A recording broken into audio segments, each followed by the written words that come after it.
Welcome back to the MoChill Zone, and now back with Clifton Roberts. Now on the music tip, that's what I've been trying to get you to. I mean, we say the best for last. Yes, Tell them what you do because I know you also a lineage of artists, and if you guys don't know this, we have a big, 40, Master P. Yes, sir. I can keep going down the list of people. We all know the Bay This Area is and many such a other fun people, such a story. team there, and many artists we has worked with. But go ahead and tell them about that, how we connect on that level. Yes, Please. sir. I will. So this is always fun for me, Mots, because I got to give shout out to my pops. My pops is the one that got me into music. He was a drummer. He's drummed for like Cyndi Lauper, James Brown, Oh, yeah. people like that. He used to always there was never a time when I don't remember my dad having a band. You know what I'm saying? Paul Brown was a bass player in his band, and he met Paul while he was stationed in England. And the most famous thing about Paul was that his sister was Downtown Julie Brown from MTV. You remember that? Downtown Julie Brown, yep. The way he used to talk about Julie, he was like, "Oh yeah, I know that little brat." Yep. She won a disco competition in England. Yep. And so they made a song about her, and he actually played it for me on 2-inch reel-to-reels, right? And he would say, and then the song, I kid you not, I went, "She's a dancer, she's a prancer, she's a disco dancer," and that was about Downtown Julie Brown. That's awesome. That man. was I love it. I love it, right? dude. I love And it. so, Play that when your horse is dead. Yeah. you know what I mean? Yeah. And so That's awesome. he's the one that kind of embedded music in me, and so when his friends used to come over, even in North Dakota, he bought me my first set of drums, and he used to have his friends come over. They'd be on that drink. And he'd call me downstairs. He said, "Clifton, get on the drums." I'm sorry. Oh, He'd be you're like, good. You're good. "Clifton, get on the drums." And so I'd play Michael Jackson and sing and play the drums, or Donna Summer, "Love to Love You, Baby." Yeah. I love it. Yep. So I think after a while, I kind of wanted to just do music. Like when me and my friends, like you remember Anthony Arrington and Lee Ray? Of course, definitely. Like if we go into, like, you know how you go into Great America and they'd have those places where you can go in and lip sync or sing a song. Everyone would be joking except me. Right. I'd really be trying to sing the song. Yeah. But you have talent, though, man. Yeah, and then lot of talent. I did school plays and I played Thomas Edison. You know what I mean? Yeah, that's what he did. Yep. Yes. Computer major in college. Yes. Started off. I loved it, bro. I just loved being, and even in Okinawa, they'd have talent shows. And I remember my dad bought me this hat from England and had lights on. It was a, what do you call it? A Kango type hat. Oh, yeah. Okay. But, you know, it had The lights Kango with the here, lights and I on it. remember performing Tom Sawyer by Rush. Yeah. That's what's up. Dude, yeah, you know the drums, right? Yeah. The drums in that song ain't no That's joke. hard. That's a very complicated piece to Yeah. do that in. Yeah. Yeah. Wrote lyrics too, all that. Neil did? Yeah, Neil wrote. Man. And was one of the best drummers of all time. Of all time. And me being at that time I was 14 and I knew I had some drum skills, you know what I'm saying? So anyway, I came here and I think the first time I really, really felt like I could do it was this dude from San Francisco. I can't remember his name. He saw me and James Hicks and some other dude, and he just asked if we wanted to be in a group. And he said, "Which one of y'all sing?" And they all pointed to me. And I didn't think I could sing that good. So, and I just remember being in the studio, and I was like, wow, this is really, really cool, you know. And so from that point on, I just started writing my own shit, and, you know, trying to make music. I ended up buying, I think my first keyboard was a Korg Triton. It was a workstation, you know, where I can start to produce. You remember I used to carry around my Oh, Triton yeah. I all the remember. time. Trust me. I remember. Won't stop talking about Korg Mini. Oh, yeah? Wait, no. What's the The Moog? Moog. The Moog. Yeah. I want one of those. 5,000. Yeah, the 5,000 one. I'm like, even though we can get the sound, I want to get me one of those. St. man, Charles so. used to have Yeah. St. Charles used to have that. He used to have mini moogs, and that's another story I want to tell y'all about. So when I would, I ended up still going to school. I tried to be a music major, but I didn't read that well. So it was crazy how they just wouldn't let me play. You know, like I was like, just watch me play and you'll know. They're like, nah, you got to be You able gotta to read, play this yeah. piece of music that we. It's a different type. It's different. muscle. And so I ended up graduating, but the whole time I was still doing music. And then one day I was at AR, and Toby Thurman, who is St. Charles' son, Yeah. and E40's cousin. cousin, Yep. he drove up to me, and we knew each other. He went to Sassoon, Sassoon High School. I went to Vanden, and he was like, yo, I heard you got some on wax. And I was like, yeah, I got a little something. He was like, yeah, let me slide through. So we ended up playing some music. And he was like, you did this? And I was like, yeah, man. And he's like, on that? I was like, yeah. And so I would say 2 days later, he said, hey, you want to come down to the studio and produce this album by this group that we just signed? Mm-hmm. And I was like, hell yeah. So I went down to the studio, and they just had this rack mount, bro. They had a mini move. They had all these, I mean, just the old school, just racks. Nothing on software, just racks and racks with it. Come on, yeah. Woo. Yeah, Definitely. 64 track board, controller board, you know what I mean? And then that's when I started seeing the people. And here's the craziest story ever. It was Master P was in the studio, his brother Silk. C Murder wasn't there that day.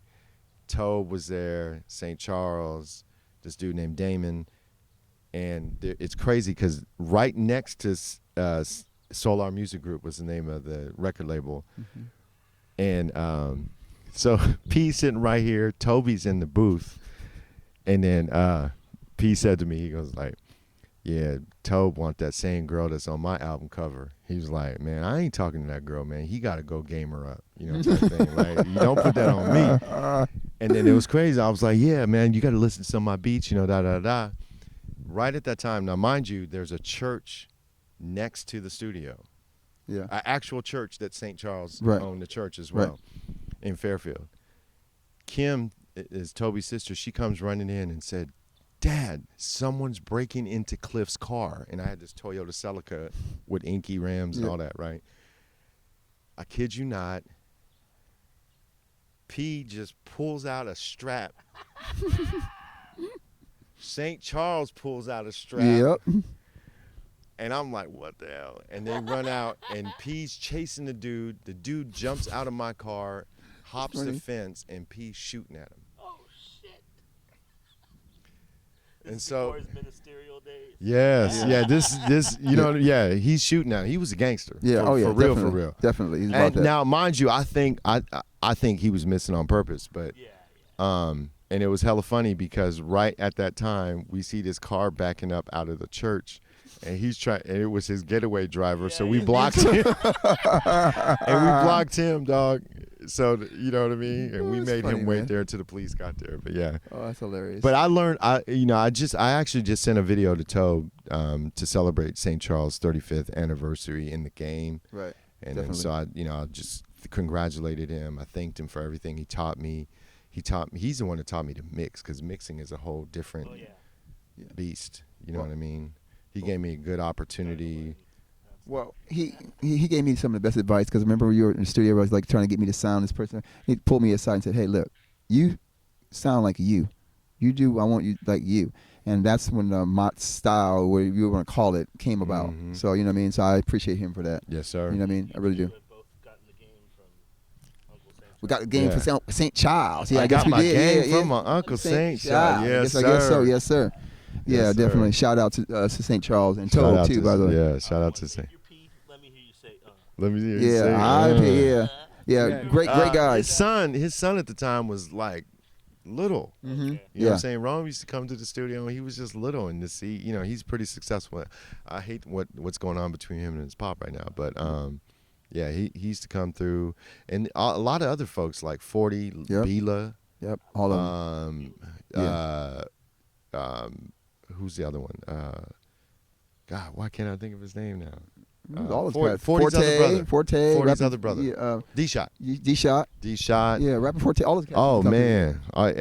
All of them. The Perk. Yep, all those guys. You know all what I those people mean? Come through there, man. Yeah, good, Yeah. good, Tobe was in a video with Pot. Yeah. Yeah. Yeah. Speaking of that, well, we won't say that, but I remember a song. We won't say the name, but there's a song that he has that you did before him. We want to go into that. Remember that song? Yeah. Now, okay. So that's interesting because that idea, I just at the time I was talking to Death Row, and I was sending him, and it's not like I didn't copy the idea too. Right. So that's why I really couldn't say anything. But I used to listen to that song all the time. A dream of simple fantasy, Da, da, da, da, da, da. So I kid you not, ask Larry, I made that song. He did. I sent it to Death I know the Row, artist. and I was we was the artist. talking. Yeah. We was talking like for real, because Shout out to at that Showtime, time, by the way. Showtime too. Showtime. Shout out Showtime. Yeah, that was when I really thought. Remember when I did a song with Showtime. Busted too. Hammers people too. At the time we Louis went to a Burrell. meeting there. Yeah. Louis Burrell. He called me and he bought the song from me. That was the first time I made some really good bread from actually selling a song. And we went down to the studio. It was hella funny because on the way, I did the saxophone on the keyboard, but we slid by Fairfield High School. I went to the music department. My homeboy Willie went to the music department and said, "Hey, who's your best saxophone player?" It's this little nerdy white dude. It's awesome. Dude. And he went with us to the studio at Louis, in Oakland with Louis Burrell, and we recorded it there. And man, it's just so many good memories as a result of being here. And then Larry and I recording in Paradise Studios. Yeah, Paradise Studios, and oh man, we just a lot of stuff, man. It's memories. Recording with Cal and learning. Here's another one of my heroes is DJ I Night. Matter of fact, I Night. Shout out John Page, I Night, DJ I Night. Okay. Yes. I considered myself a musician, but I was not a producer until I met I Night. You step your game up, man. We coming for you now. We producers too now. Yeah, I met DJ I Night, and it was so cool because shout out Night. Technicrew was, you had the rappers, and then you had the Dre of the group. And he definitely DJ was. I Night was the Dre of the group. Amazing scratch. I'm gonna tell you this right now. Back in the day, competition mixing, scratching, one of the best around here, hands down. You don't believe me? Look them up, check them out. Back in the day, check it out. What are you doing now for projects? I know I worked some stuff with you. Got some projects that's out. Tell us, you have a few CDs that's out too, also. Yeah. So I'm just gonna keep it real with y'all. I had a son that is now 28, and to see him embrace music, starting at 14, he knew at the age of 14. Elijah. Change your diapers, bro. Yes, sir. Yes, sir. You should change your diapers, man. So Elijah, it just was good. And, as you get older, and especially as you have other kids, and then you kind of find this other calling, to trying to change the world through technology, losing Kindle. That's another thing. That's a project I'm working on is the use of technology to really help teenagers, especially that are struggling with mental health. I speak on that a lot. But to see Elijah embrace music, and that's why no, it's all good. That's why he's the one that first put me on to Drake at the age of 14, and he put me on to The Weeknd. Like he would, and he would tell me, "Dad, I'm gonna end up working with Drake one day." And sure enough, he told me at 17, "I'm not going to go to college. I want to be a producer, this and that." And I said, "Okay, you got 4 years of life school here at the crib. We're going to build you a little studio in your room." And sure enough, man, he was a hermit for the next 4 years. Oh, man. I didn't really see him. I knew he was, and I think 21 came, May 21st came, he turned 21. I didn't hear from him for about 1 or 2 months. Like, he'd come down and say, "What's up, Pop?" Whatever.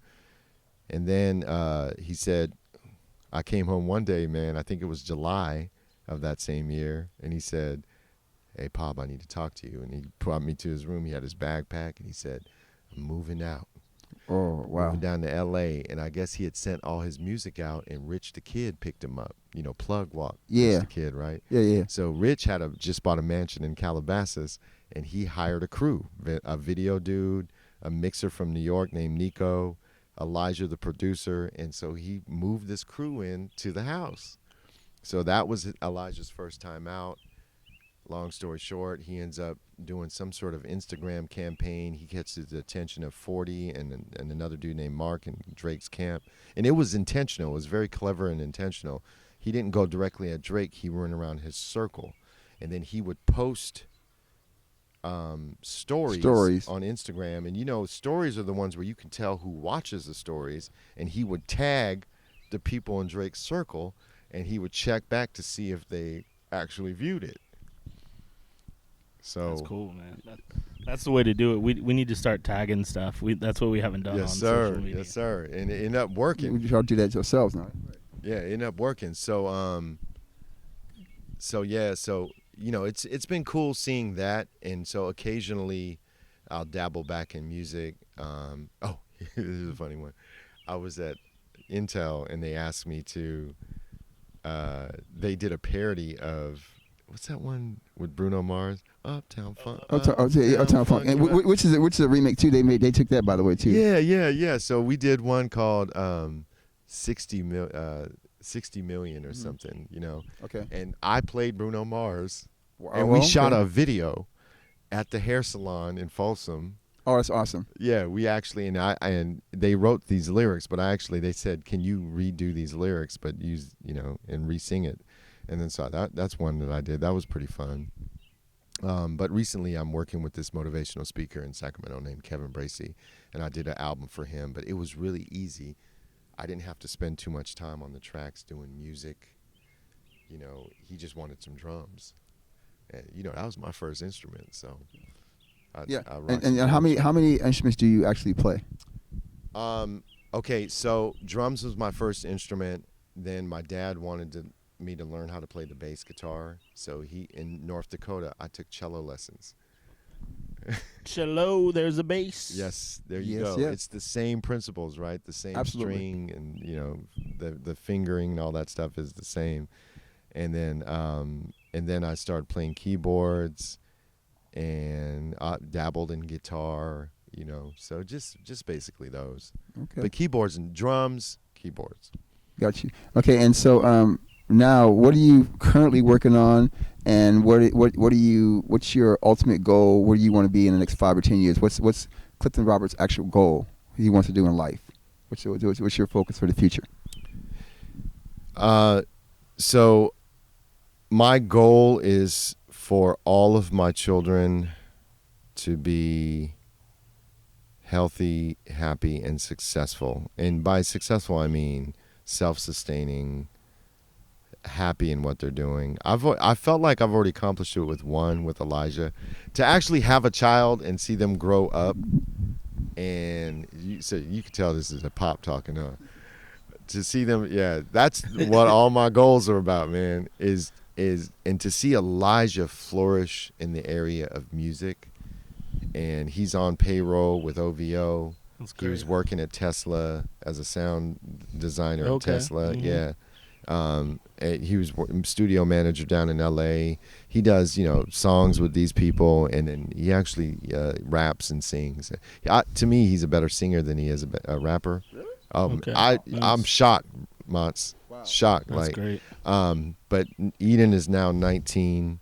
She's trying to figure it out, and I want her to be self-sustaining, but I'm going to baby her way more than I did Elijah, right? That's my baby girl. For sure. And then now I got 2 more. Mm-hmm.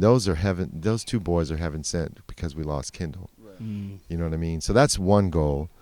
The next goal is, I'm going to be honest with you, man. I've been really trying to establish generational wealth in some way, somehow. Mm-hmm. And I've been going the route of not just investing in crypto and stocks, but actually trying to trade, like daily, like trying to trade. Like sometimes, and to be honest, my Intel income is not enough for this ranch. And so how I've been supplementing it is trading. So I eventually want to have enough where I can pay off, the mill mortgage, or so on the mortgage here. And then have enough, and these days enough is like 10 milli, you know what I mean? Yeah. And I know it's such a monetary goal, But with being a dad and being a family man and having such a big family and already exposing my family to this lifestyle now, I want to be able to maintain that. But diversification is cool, and and that's why I'm really happy about what you guys are doing, because if there's a way to organically, work with people and do what we love doing and create YouTube likes and videos, and I trip off of that, to be honest. But yeah, that's another goal. Keep creating. And the third goal, I would say, is to save people, sharing my story about health. About health, and I'm going to be the first Roberts man in the history of at least of what I know and what I've been exposed to. My father, my grandfather, my great grandfather. That's going to live past the age of 70. Wow. I 100% confident that I will be the first. Was that one of the reasons why you decided to go vegan? Yeah, one of the reasons. I was very sick coming up. I had acne. I couldn't, I was diagnosed with this quote unquote disease called asthma. Oh yeah. And these human beings who read a lot more books than me, that they called medical practitioners. They be practicing. You know what I mean? They get these terms called doctors or whatever, and I respect them, because there's a lot of things that they do well. Like you break your knee, they do that very, very well. Yeah. You know what I mean? But they tried. The people who loved me most in the world when I was going through what I was going through as a baby and a child and a teenager, they would take me to these people with these names, these medical practitioners, because they didn't know enough themselves, and they would poke me with these things, and they would tell me that I'm allergic to nature, and tell me I'm allergic to grass and cats and dogs and birds and trees and all this stuff, and that I'm going to have to suffer with this for the rest of my life, and here's some nose spray, here's an inhaler, you're just going to have to deal with the acne. It's a teenage thing. Even going to college. And here it is. I come across this book by Mary Lou Henner with Shannon, and she says, this changed my life, bro. Because mind you, remember, and here's what most people don't realize. Remember, I'm half black and half Korean. And if you know anything about both cultures, meat, both get down. Love meat, Korean barbecue. Yes, sir. Bulgogi, kalbi, right? Oh, so good. Yeah, and then on the black side, it's what? Ribs and chicken and pig feet and ham hock and chitlins and so I grew up like loving the food, but then let's be practical and pragmatic. My father passed away early from prostate cancer. My granddaddy had heart disease, and and then here it is, I'm sick, I can never breathe. I used to tell my mom, Mommy, why did God give me this nose? Why can't I breathe out of my nose? I feel that. Going to Cal Berkeley, if I go spend the night with a girl that I just met, I have to make sure I have my inhaler. I'm not snoring in her ear. I'm, doing this. And you know what it is, right? And then, so I'm living like this, bro. Yeah. Like seriously living like this. And then I meet Shannon, and people want, Larry, no, man, I was kind of a player. You know what I mean? Well, if you hung out with this guy. he was a cool cat, man. And I was always trying to hang out with him. A player, right? And then so I meet Shannon, and I'm at the studio named Spooner. Larry used to go to Spooner's, and we was at the studio downtown, and in the hood, and we was at Spooner's, and Spooner had me barbecuing something, and Shannon came over one day. You just met Shannon, right? And she came over one day, and she was like, "What you doing, honey?" And I was like, "Oh, I'm just barbecuing for Spoon." And she was like, "Oh, really? What you barbecuing?" And I lifted it up, and she was like, "Man, you got like half an animal in there." And I've never heard anyone put it like that. Put it like that. You know what I'm saying? And so I was like, "Yeah, you're right. It is half an animal, right?" And so we ended up reading this book, and here's the thing that changed my life. She said to me in the book, the reason it's called Total Health Makeover, and she said the reason why human beings are so sick is because we are the only species in the world that drinks the lactose of another species. And then she goes, now, before you move on, she said, now I'm reading this, right? She goes, wait, She goes, before you move on, really think about that. And I was like, yeah.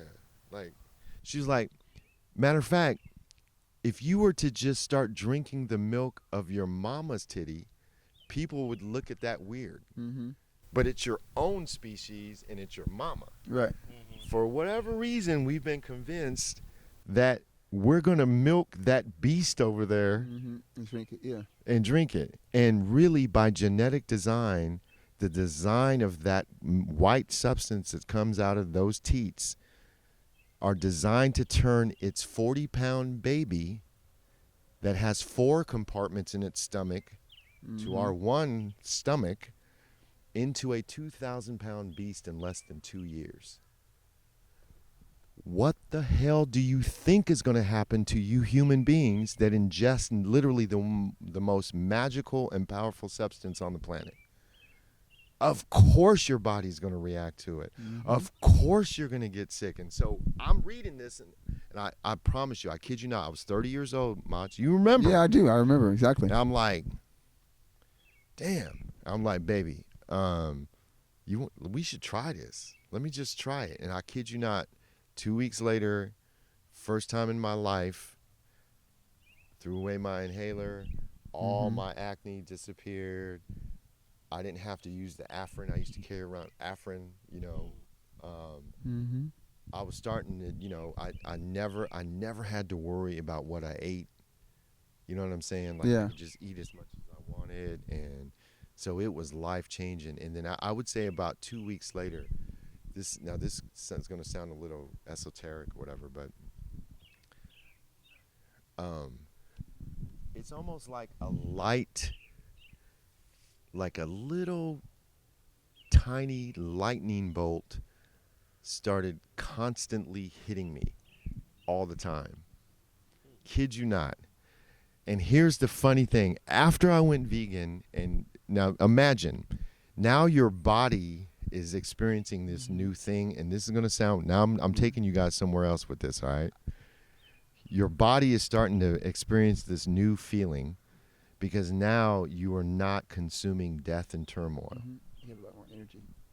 Right? You are literally not, you know, my acronym for meat is muscle and epinephrine of animal tissue, MEAT, right? And that's exactly what it is. When you eat chicken leg, you're actually, the makeup of that chicken or the makeup of that cow, and cow, we're both mammals, is no different than if you were to cut out my muscle. It's the same type of, right? So we were eating meat is the muscle. And think about right before they're killed. We all know, we can deny it. We all know that before a chicken is killed, before a cow is killed, before a pig is killed, before an ox is killed, whatever, they get scared. Right. So it releases pheromones and Epinephrine. How do you get that out before you eat it? And it is animal tissue. And so that is one of my callings, man. That's one of my goals, is to share. And I'm not going to get everybody, but I have no doubt in my mind that it is the root of everything else that we see in this world today. Because if we can't even treat the most innocent representatives of nature in a way that they deserve to be treated, and we're so arrogant that we think that the world revolves around us and that we're the most intelligent. How do we know? We ain't been put up against, like, you know, orca whales and, you know, things like that, right? Yeah. So that is one of my goals. That's good, man. That's beautiful. And so the most important thing, I'm glad you shared that message with everybody so people can know exactly your message and what you're trying to put out, because it's really very important. It's important to us. That's why we have this platform in the first place, is that we want to make sure people can share their whatever they want to get out there, and we want to make sure, as long as it's positive, we support that in all ways. I appreciate that, brother. Absolutely. We appreciate you sharing your story. It's getting a little dark, but luckily this camera, I just checked it. It's still picking up. Hey, man, I love it. We can go all night if you want. No. We appreciate it. We're gonna wrap it up because we know he's a busy man, and then we obviously, you know, we appreciate the time and everything. So How about just one more thing before we go? Yes, sir. Talk to us about Infinity Farms. Yes. So that's where we are at now. Mm-hmm. When Kendall passed away, so I have a stepdaughter that, Shannon's firstborn. And I think,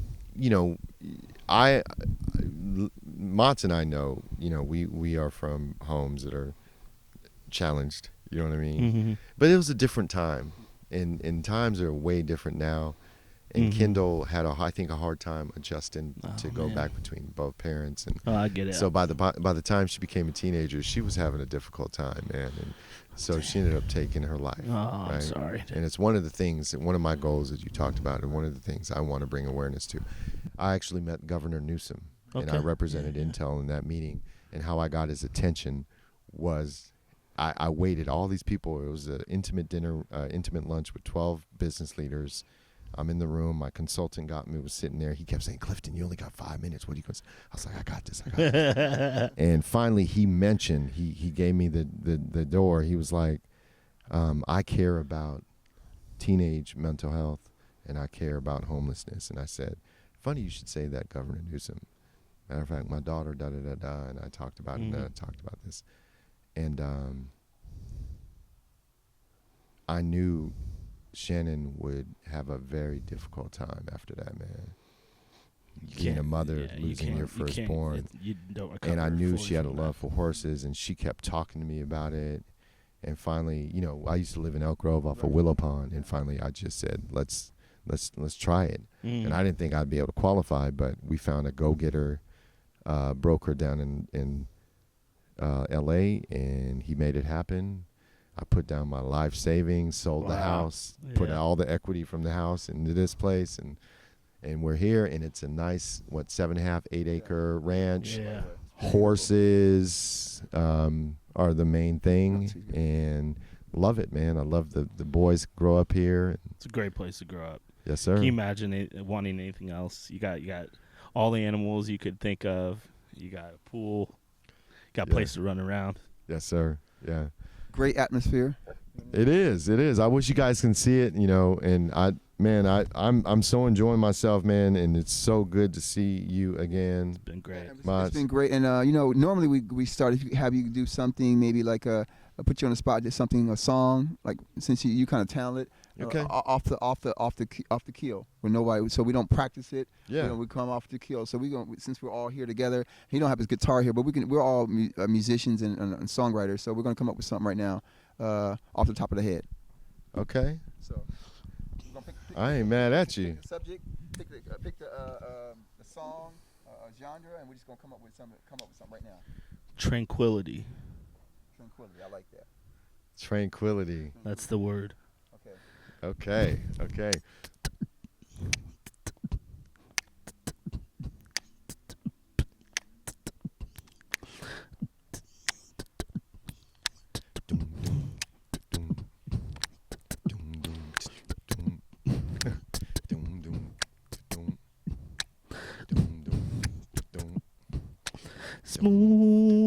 Smooth breeze.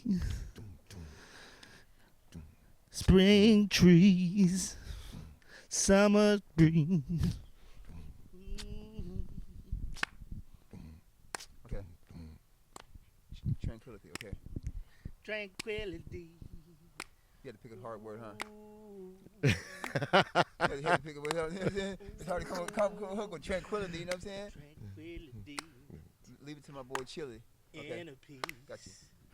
Got tranquility. Uh, That inner peace. Tranquility. That inner peace. Got tranquility. That inner peace.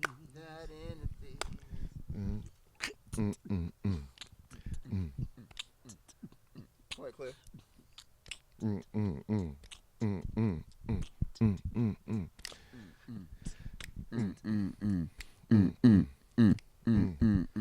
That's a hard word. I know.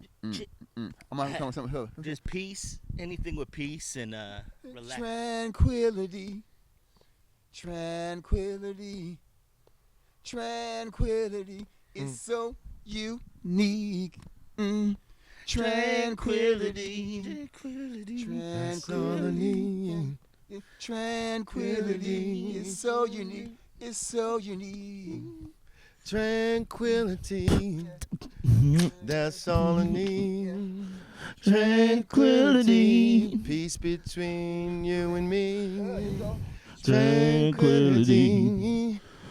That inner peace. Tranquility. It means all of me. Tranquility. All I want is to say. Peace between you and me.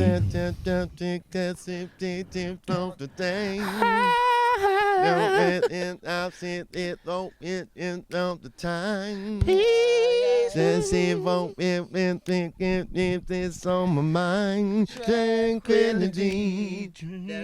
That's all I need. Tranquility. Peace between you and me. Tranquility. Yeah. That inner peace. Tranquility. Give me that inner peace. Yeah. Tranquility. There we go. We get And this give me done. that inner peace. Tranquility. That's And what give me that inner peace. tranquility. Tranquility. I need that inner peace. Tranquility. Between you and me. Yeah, that's how we do it. Yeah. Shout out. Hey. MoChill Zone. We really appreciate it. Infinity Farms, and we love it. Mr. Roberts, I love it, man. Also, black mail. Get the black mail. Get the black mail. Y'all know what I'm talking about. Yeah, one love. Peace out. We out. Thank you for listening to episode 6 of the MoChill Zone podcast. We strive to bring you inspiring, unique, and entertaining stories. We hope you enjoyed tonight's episode. Follow MoChill Productions on Instagram and Facebook for announcements of all our episodes' online release dates.